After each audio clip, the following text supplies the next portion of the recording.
Hello, hello, hello. Today is March 28th, 2024.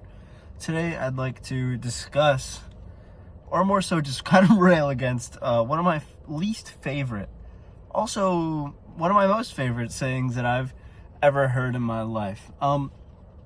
If you've grown up in any sort of Christian environment, you might have heard before someone make the claim that God is a capitalist.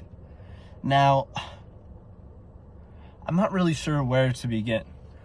Me personally, I don't really assign any truth value to that statement. I don't think that the Bible calls for any particular economic system. Really, it just kind of talks about loving your neighbor and do unto others what you would want to have done to yourself. So I don't think that the Bible makes any economic prescriptions. Let's just say that it does tell you to give to God, but I still don't think that has any dictation, if you will, over market structures. And I'm not an econ guy, but I do know that much. So you kind of take a look, and the furthest historical relevance between Christianity and capitalism that I can find is that it's linked to Protestantism, which obviously arose after the Protestant Reformation, starting in the 1500s with Martin Luther. And so Max Weber, he's a German, trying to give it a German pronunciation, but it was shockingly bad, says that Protestantism and the emergence of capitalism are similar, and that they're both based around the individual. And I do see this. However, I should give some context just in case this is all new to you. Protestantism is when certain Christians broke away from the Catholic Church, which used to be the only form of Christianity, I do believe. Obviously there was Russian Orthodox and Greek Orthodox, but nonetheless all very Catholic. And so Martin Luther starts the Protestant Reformation, saying that the church has too much control. In many ways that sounds great, but the one thing I will say is that I don't think that the Bible promotes any rugged individualism in the sense of the American ideal and what we've come to think of it today. I do think that the Bible wants the individual to be free, but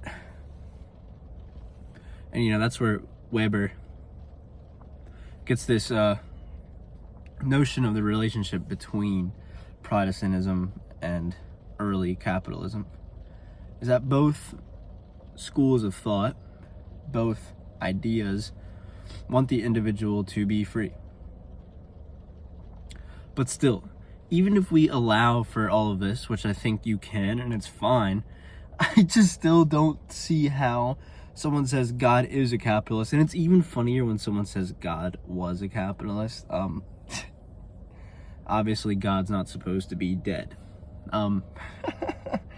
But it's just funny because people have really, really silly arguments. And I guess that's the main takeaway here. If you want to be a Christian, fair enough. If you want to be a capitalist, fair enough. But just know that when you do decide to do either of those things, if you have an argument for God and if you have an argument for capitalism, they don't really intermingle at any point, I don't think. I'd be happy to be wrong. Maybe there's a theologian watching who knows more than I do. That is all fine and good. But yeah, it's just we have very silly arguments all the time. Am I claiming to know more? No. I just think that it's funny, and this all kind of comes from earlier today having a discussion with some people that I've heard call God a capitalist before, having a discussion about Friedrich Nietzsche, actually, another German, and they just don't really understand that yes, indeed, Nietzsche was an atheist. I don't think that he ever really just outright says it, but it's heavily implied.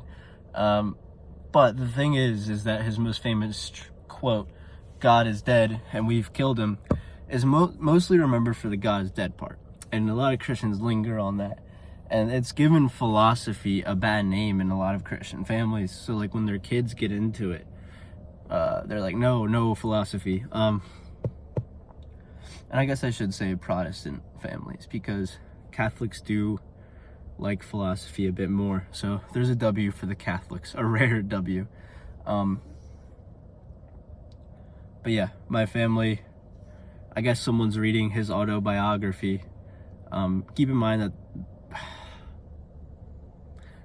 that this person is a bit more accepting as a Christian.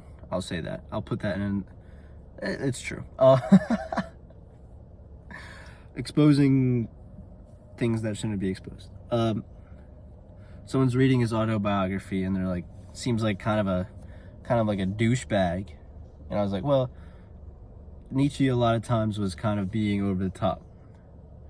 And then other people came in. He's polluted the minds with godless rhetoric, all this. And it just reminded me of the God is a capitalist thing. Because, funnily enough, like, Nietzsche, in my view, I could be wrong here again, so let me know. But in my view, when Nietzsche says God is dead and we've killed him, to me it sort of seems like it's off the basis of industrialization. Like society is moving forward in such a way that doesn't really require God anymore. It's more material and short term. Less focus on the afterlife, less focus on spiritual happenings. There's some philosophy speak for you, happenings. Shout out theory of knowledge class.